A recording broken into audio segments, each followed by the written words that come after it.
എനിക്കിഷ്ടായി. ആണോ? പലർക്കും പല രീതിയാണല്ലോ. ആണോ? ഇഷ്ടപ്പെട്ടു. ഇഷ്ടപ്പെട്ടോ? അപ്പൊ എന്നാ പിന്നെ കല്യാണം ആലോചിക്ക. അയ്യോ, ആര്? ഞാനോ?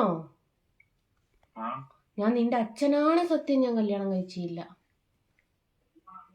എന്റെ അച്ഛനാണ് സത്യം പറഞ്ഞിട്ട് കാര്യമില്ല. ഇയാളുടെ അച്ഛനാണ് വിളിച്ച് സത്യം പറയും.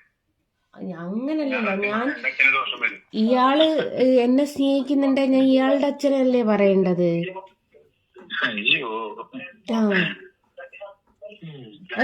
വീഡിയോ കണ്ടപ്പോ ഒരു ക്രഷ് തോന്നുന്നു. ആണോ?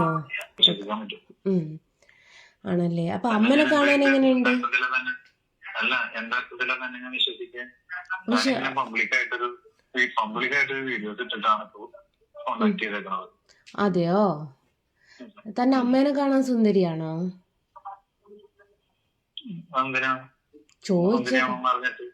ചോദിച്ചതാ.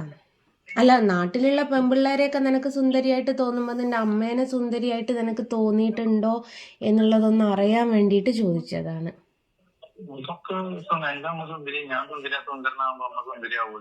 ആണോ? നീ അത്രക്ക് സുന്ദരനാ? എന്നാലേ നായിന്റെ മോനെ, നീ വിളിക്കുന്നതൊക്കെ ഞാൻ റെക്കോർഡ് ചെയ്യുന്നുണ്ട്.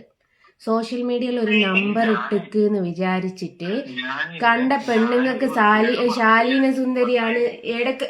ഞാൻ പറയുന്നത് കേക്കടാ, കേട്ടുക്കോ. ഞാൻ പറയുന്നത് കേട്ടാ മതി, നീ ഇങ്ങോട്ട് ചെലക്കാൻ വരണ്ട. എന്ത് പിന്നേന്ന്? ഞാൻ സോഷ്യൽ മീഡിയയിൽ നമ്പർ ഇട്ടത് ഫോട്ടോക്ക് ആർക്കെങ്കിലും ആവശ്യമുണ്ടെങ്കിൽ വിളിക്കാൻ വേണ്ടിയിട്ടാണ്, അല്ലാതെ നിന്നെ പോലുള്ള കോഴികൾക്ക് ശാലീന സുന്ദരിയാണ് ഉണ്ടാക്കാനല്ല. എടാ, നിന്റെ നമ്പർ സഹിതം ഇപ്പൊ പോസ്റ്റ് ചെയ്യുന്നത് നിനക്ക് ഞാൻ കാണിച്ചു തരടാ. നീ എന്താടാ വിചാരിച്ചത്? എല്ലാ പെണ്ണുങ്ങളും നിന്റെ അമ്മേനെ പോലെയാണെന്ന് വിചാരിച്ചോ? നീ വെക്കണ്ട. നീ എന്റെ ഇൻസ്റ്റാഗ്രാമും യൂട്യൂബും ഒക്കെ ഒന്ന് എടുത്ത് നോക്ക്. നിന്റെ നമ്പർ സഹിതം ഞാൻ ഡീറ്റെയിൽ അങ്ങ് കൊടുത്തോളാം കേട്ടോ. അല്ലടാ, നിന്റെ അമ്മൻ്റെത് പോയി ചോദിക്ക്, എന്റേത് ചോദിക്കാണ്ട്.